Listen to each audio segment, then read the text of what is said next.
Tervetuloa uuden videoni pariin. Tällä kertaa entisöin taas kerran jatkettavaa ruokapöytää. Sain pöydän Chip and Dale-projektin ostajalta. Hän suunnitteli kunnostavansa tämän itse, mutta totesi, ettei sellaiseen riitä aika.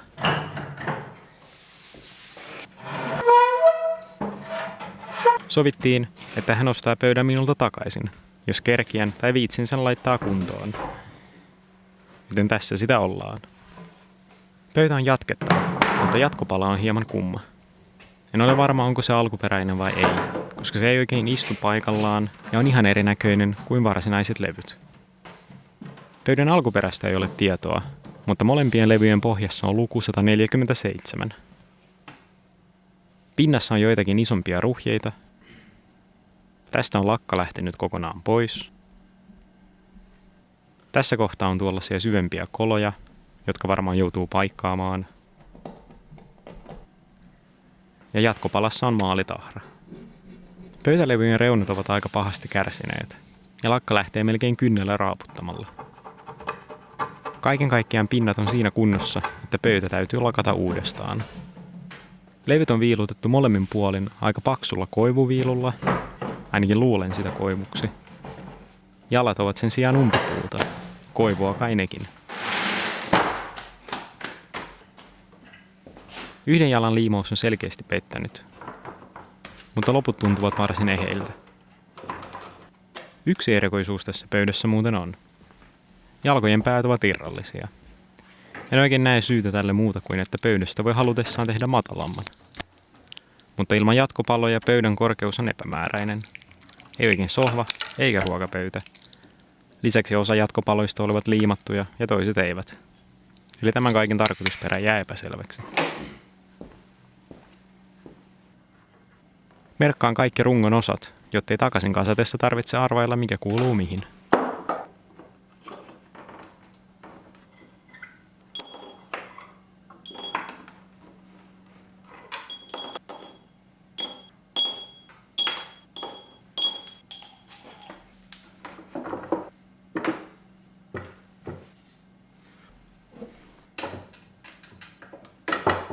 Tässä näkyy irroneita liimapaloja.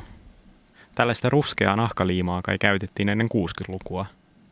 Ei kannata luottaa tähän täysin, koska en muista, mistä tämän tiedon kuulin. Ja muistanko koko asiaa edes oikein. Ja onko tämä edes sitä nahkaliimaa. Mutta on uskotellut itselleni, että jos huonekalussa on tätä liimaa, niin se on valmistettu ennen 60-lukua.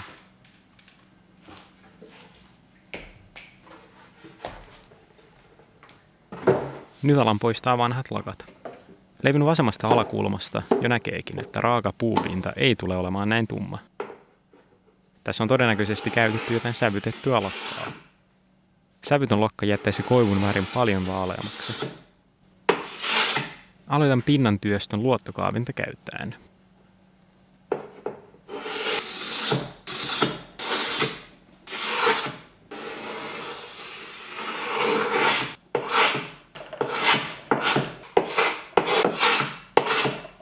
Pienen alueen kaavittuani alan huomata, että pinnan väri ei tullut pelkästään sävytetystä lakasta, vaan lakan alla on tummaa ja oudon laikukasta puuta.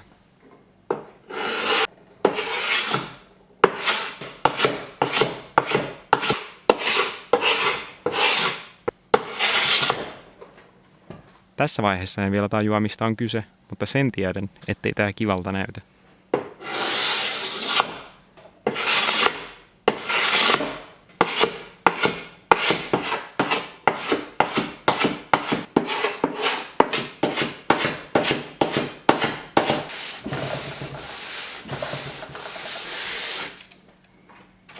Kaavin ja hion levyn puhtaaksi toivoissani, että pinnan väri tasoittuu, mutta tilanne ei vaikuta kovin lupaavalta. Levitin putsatulle pinnalle tärpättiä nähdäkseni paremmin sen tilan. Kuten ehkä näkyy, niin pinnassa on jonkin verran tummia tahramaisia alueita, jotka jäävät mysteeriksi. Alan saada pahoja PTSD-oireita Chip and Dale-projektista. Tämän jälkeen pidinkin parin kuukauden tauon verstailusta, sillä muutin uusiin tiloihin. Saatuani uuden verstaan edes hieman kuntoon, alan ensitöikseni putsata toista pöytälevyä. On mielenkiintoista katsoa tätä näin muutama kuukausi kuvauksen jälkeen. En enää muistanut, miltä pöytä näytti alun perin.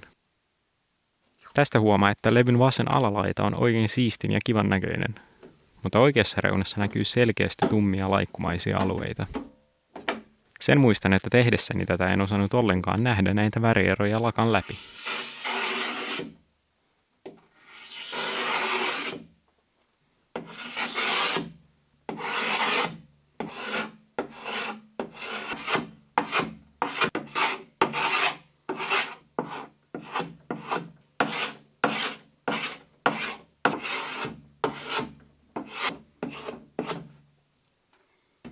Kaavittuani lakat totean, että tämänkään pinta ei ole kovin tasaisen värinen. Yritän hioa sitä käyttämällä jotain vähän jykevämpää keinoa, eli tällaista hiomahiirettä. Uudella verstaallani ei ole kovin kummoinen ilmanvaihto, mutta onneksi löysin torista varsin tehokkaan oloisen imurin.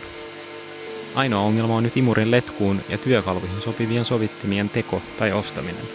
Kaikissa työkaluissa tuntuu olevan hieman erikokoinen pölynpoistoaukko, joten pitää olla läjä erilaisia sovittimia. Tai vaan turvautua jesariin.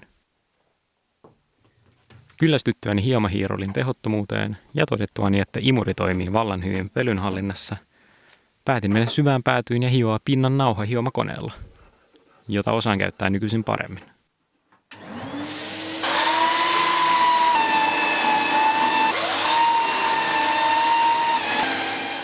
Nauhahiomakone on kuitenkin raskaahko käyttää, ja joudun huolehtimaan imurin letkun ja hiottaman kappaleen paikallaan pitämisestä. Joten tämä on kaiken kaikkiaan turhauttava ja äänekäs kokemus. Verstaani yläpuolella asuu ihmisiä, joten olen tosi varovainen melun suhteen. Lisäksi tilassa edelleen kaikuu, joten kaikki äänekäs työskentely on hieman ahdistavaa. Levitin hiotulle levylle tärpättiä, ja tästä näki, että pinta siistiintyy. Se ei ole vielä ihan kunnossa, mutta menossa oikeaan suuntaan. Yhtäkkiä olikin kesäloma, joten työtahti hidastui. Kesänviettopaikassamme sain hiottuja levyjä varsin hyvin nauhahiomakoneella, mutta runkoon en ollut vielä koskenut. Joten loman loputtua pääsin takaisin kunnolla vauhtiin ja aloin työstää vaihtelun vuoksi pöydän runkoa. Aluksi varmistan liimaliitosten vahvuudet. Yksi liitos on selkeästi ihan irti. Tästä muuten näkee, kuinka hirveän laikukas runko paikoitellen on.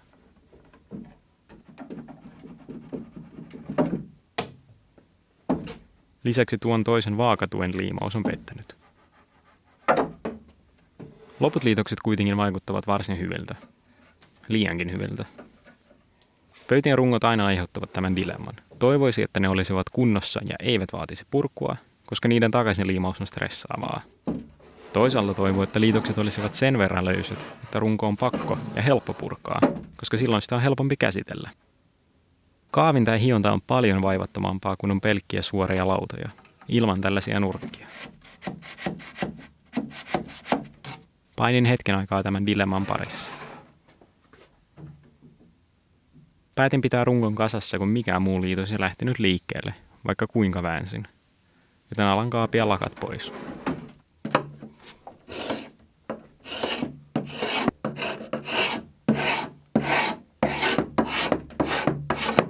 Tässäkin ensimmäisten pintojen paljastuttua huomaa, etteivät ne ole kovin siistejä ja tulevat vaatimaan paljon hiontaa.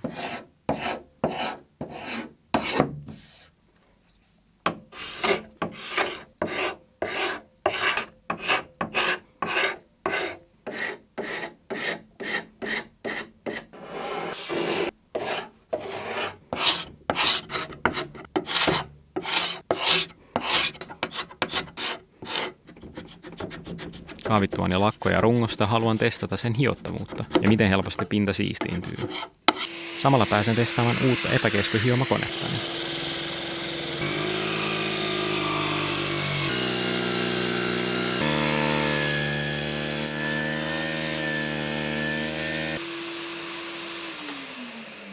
Hionta kyllä tasoittaa pinnan väriä, mutta puun syihin jää tummia viiruja.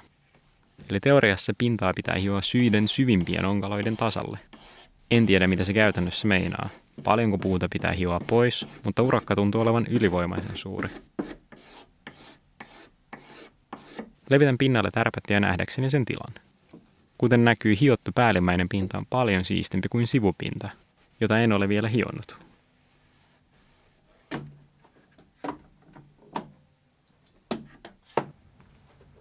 Alan putsata jatkopalaa.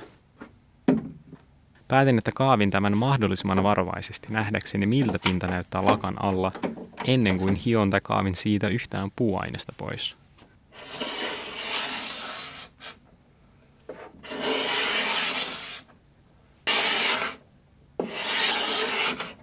Jo pienen alueen kaavittuani huomasin, että pinta on melko tasaisen ruskea. Tämän nähdessä vihdoinkin tajusin. Pöytä on petsattu. Ei näissä siis mitään vikaa ollut, vaan varsinainen puuaines oli vaan sävytetty. En tiedä kenen toimesta se oli petsattu, mutta etenkin pöydän runko oli aika hirveän näköinen. Ehkä jos petsaustulos olisi ollut kauttaaltaan parempi ja tasaisempi, ja jos olisin kaapinut kaikki levyt varovaisemmin, niin olisin tajunnut nopeammin, mikä tässä on pielessä.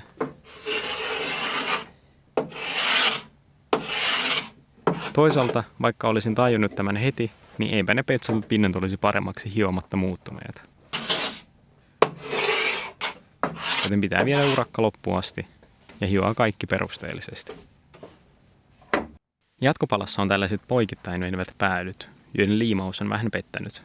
Kokeilen irroittaa ne kokonaan, sillä silloin minun on helpompi hioa ne.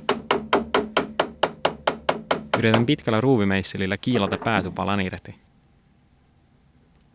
Alkuun se menee ihan hyvin, mutta sitten käytän liikaa voimaa. Pala hajoaa, mutta ainakin voin todeta, että kiinni jäänyt osa on liimattu kunnolla. Onneksi se katkesi aika nätisti ja saa liimattua sen takaisin. Tarkistan toisen päädyn kunnon. Päätän jättää tämän päädyn paikalleen ja vahvistan liimaliitosta purkamatta sitä. Laimin sen liiman veteen saadakseni siitä juoksevampaa, jotta pystyn ruiskuttamaan sitä mahdollisimman syvälle saumaan.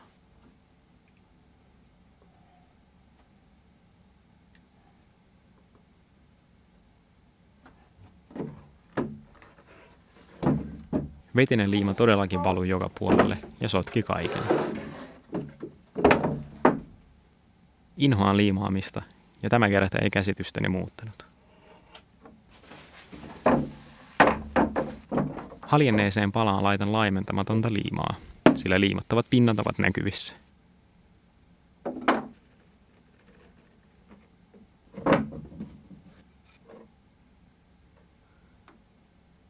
Vasten järkeä liimaan särkyneen palan takaisin ennen kuin olen kaapinut lakkoja siitä pois. Mua alkoi turhauttaa koko tilanne ja ajattelin, että haluan saada tämän liimauksen pois alta ennen kuin jatkan muita asioita.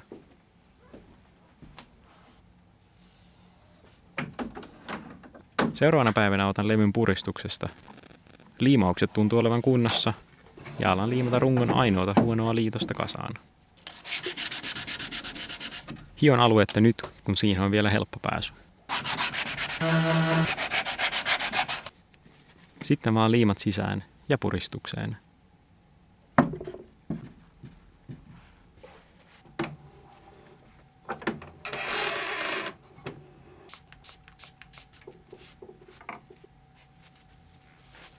Rungon kuivuessa voidaan siirtyä siihen jalkamysteeriin, eli näihin kummallisiin jatkopaloihin. Otettuani jatkopaloja irti, jokaiselle kävi vähän eri tavalla. Yhdessä liimatappi jäi jalkaan kiinni kokonaisena. Yhdessä tappi jäi taas jatkopalaan.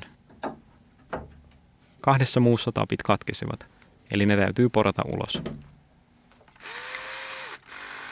Tapit ovat 10 millisiä, joita minulta ei löytynyt. Tätä vaihetta projektista stressasimme ekoista päivistä saakka. Saanko porattua tapit ulos niin, että reiän alkuperäinen suunta säilyy? Päätin aloittaa poraamalla pienen reijän keskelle vanhaa tappia ja kasvattaa terän kokoa asteittain koittaen näin minimoida riskin vinoon poraamisessa.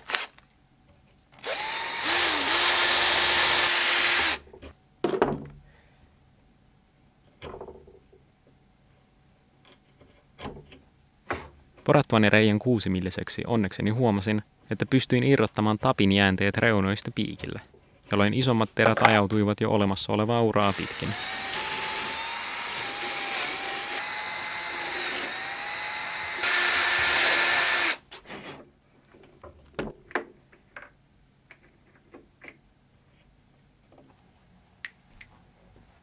Kävin ostamassa 10 millisiä tappeja, joten nyt pääsen testaamaan poraustulokseni. Niin ja tässä välissä olin kaapinut ja hionut jatkopalat suhteellisen samaan kuntoon kuin loput rungosta. Alan sovittaa paloja takaisin paikoilleen. Ensimmäinen menee varsin nätisti. Toisessa alkuperäinen tappi oli säästynyt ja liimaus oli hyvä, joten jätin sen paikalleen. Kolmannessa tappi oli jäänyt jatkopalaan, joten sekin meni hyvin paikalleen. Tämä neljäs taas aiheutti pienen ongelman. Se ei jotenkin näytä menevän paikalleen oikein. Se on hieman vinossa. En tiedä, oliko se näin alun perinkin. Päätän, etten yritä parantaa sitä, vaan liimaan sen noin. Olin jo valmiiksi kauhuissani näiden liimaamisesta, sillä tämä koko asetelma on tosi outo. Pitää liimata puiden päätyjä yhteen, ja vielä näin kriittisessä kohdassa kuin pöydän jalat, joiden pitäisi olla tasassa, suorat ja kestävät. Aluksi ajattelen, että liimaan jalat yksi kerrallaan rauhassa ja täsmällisesti. Pohtiessani, miten puristan tämän takuulla suoraan, enkä päästä saumaa vääntymään, annan kaaokselle vallan. Ja liimaan kaikki jalat kerralla pöydän seistessä lattialla.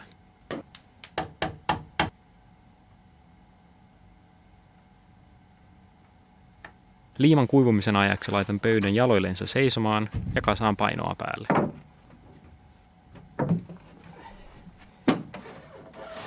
Painon ollessa päällä ryömin pöydän alla tarkistamassa saumojen liimauksia henkeä niuhaten.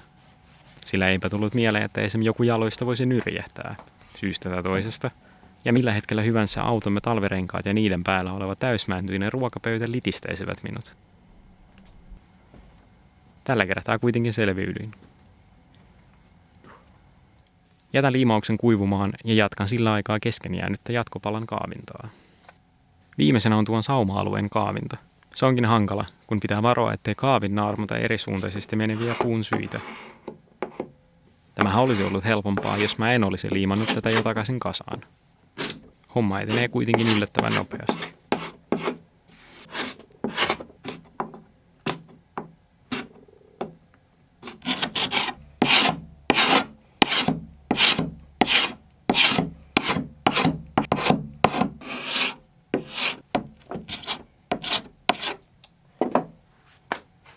Hankin juuri tuona päivänä tuollaisen pienen kaapimen, ja se onkin ollut varsin hyödyllinen. Nämä päätypalat ovat vähän koveria, joten leveä kaavin ei osu koveran osan pohjalle, jättäen kaiken lakan.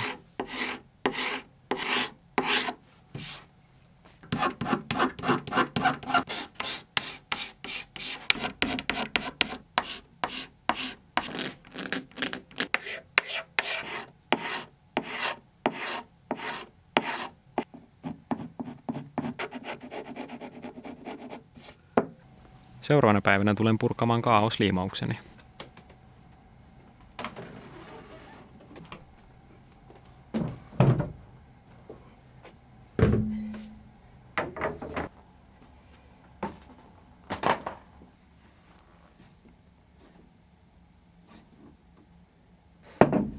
Liimaukset vaikuttavat oikein hyvältä. Tämä ongelmatapaus on hieman epäkeskossa ja vino, mutta muuten tuntuu olevan jämäkkä. Hion sitä vähän enemmän häivyttääkseen pykälän, mutta muuten jätän sen noin. Seuraava vaihe kestääkin ikuisuuden, eli rungon hionta. En ole odottanut tätä kovin innolla, mutta kai se on vaan tehtävä.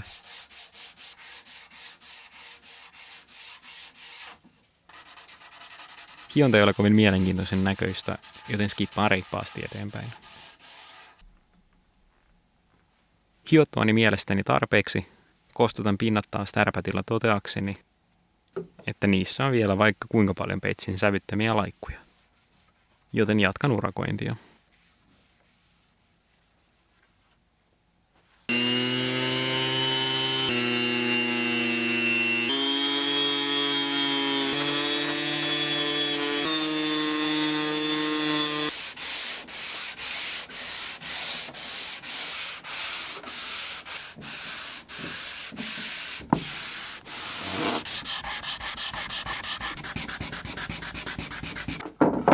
Kaikki pinnat alkaa pikkuhiljaa valmistua. Joissain kohdissa jäi vielä näkyviin petsin jäämiä, mutta en uskalla jatkaa hiomista. Pelkään, että kohta viilu menee puhki ja sit onkin ongelmissa. Ja onhan nää nyt paljon paremman näköiset.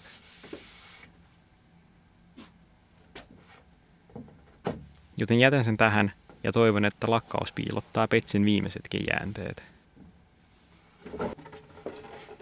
Viimeiset ongelmakohtani ovat pöytälevyjen reunat. Levyjen kahdessa sivussa on päätysyyt ja näissä petsi on imeytynyt todella syvälle. Puusyyden päitä voi kuvitella pieniksi pilleiksi, joihin kosteus imeytyy helposti. Joten petsi näissä kohdissa on erittäin syvällä, enkä usko saavani hiottua sitä pois. Ratkaisuni tähän on toistamisen pöydän reunojen maalaaminen. Sinänsä tämä ei minua haittaa, tykkään siitä luukista, mutta maalaaminen tuntuu vähän huijaamiselta.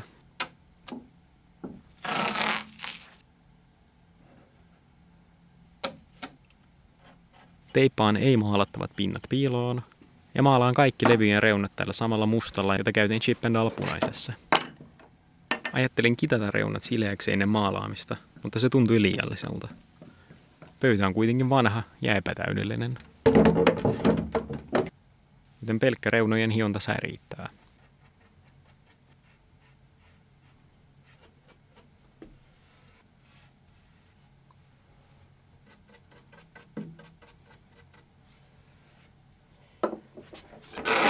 Maalasin reunat 2 kertaan. Maalien kuivuessa täytän pöydän pinnan muutamat kolot sulatettavalla vahalla.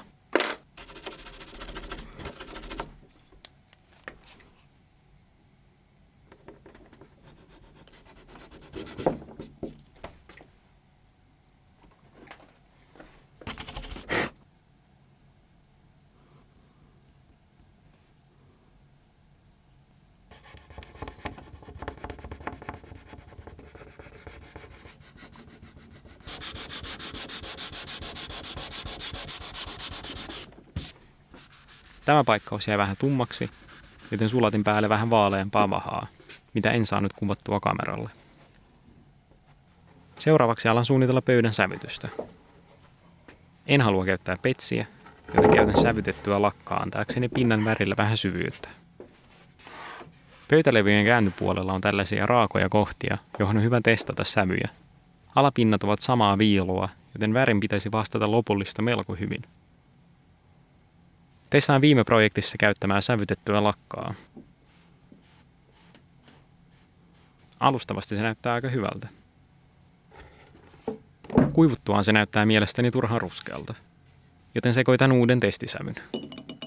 Käytän pohjana tuota edellistä reseptiä, johon lisään hieman okran väristä jauhetta ja vähemmän ruskeata.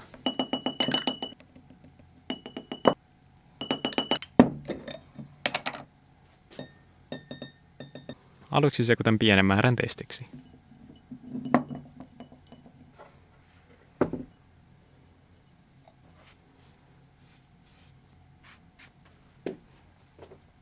Väri näyttää hyvältä, joten jatkan seosta samalla reseptillä. En yhtään tiedä paljonko näitä pigmenttijauheita pitäisi käyttää suhteessa lakkaan.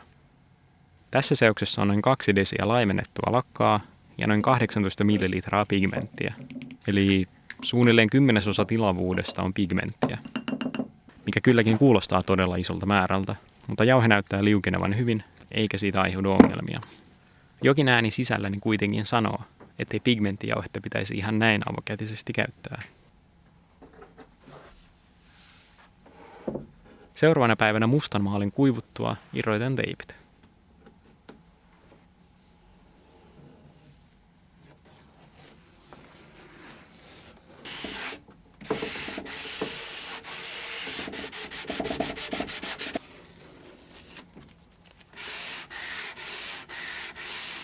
Ja jälki näyttäisi olevan varsin hyvä.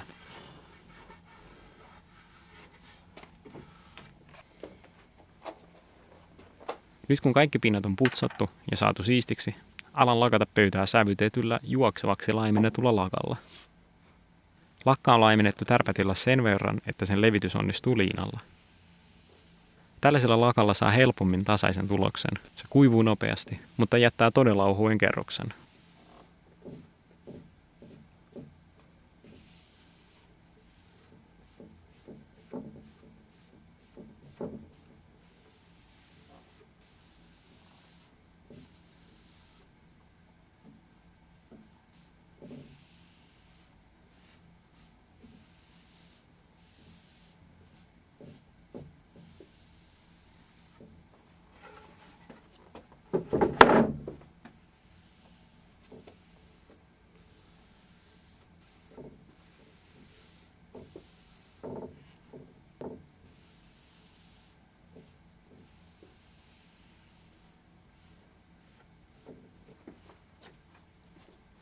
Levitin 2 kerrosta sävytettyä lakkaa. Ja päälle tulee 2 kerrosta kirkasta, laimentamatonta polyuretaanilakkaa.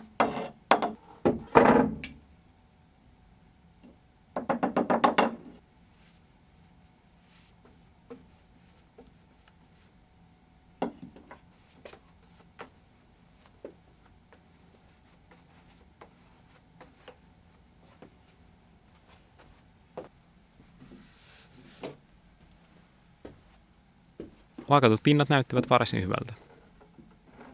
Näistä toki puuttuu se jalopuun tuoma kimaltelu ja hunajaisuus. Koivun syyt eivät samalla tavalla herää henkiin lakasta, vaan lopputulos on aika mieto. Huomaan myös, että lakkaus olisi voinut olla parempi. Paikoitellen onnistuin jättämään pensselin jälkiä, mutta yritän hioa niitä pois ja lopuksi toivon vahan peittävänne.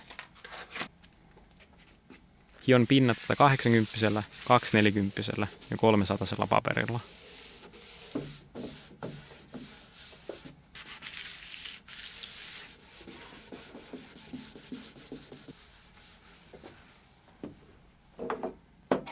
Ja lopuksi vahaan kaikki pinnat.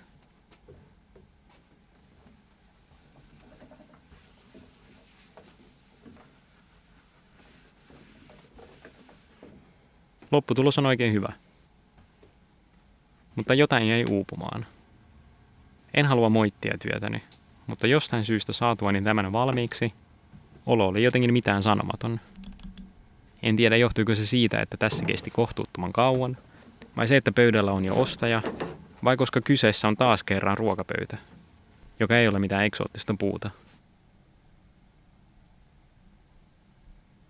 Ehkä olin yksinkertaisesti pettynyt, että suurin haaste tässä oli hionnan määrä, ja en saanut tehtyä sitä kunnolla, tai ainakaan ihan loppuun asti.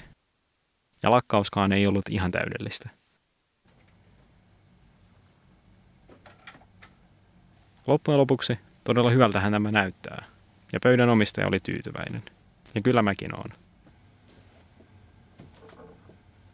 Toivottavasti tätä oli mukava katsoa, ja kiitos seurasta.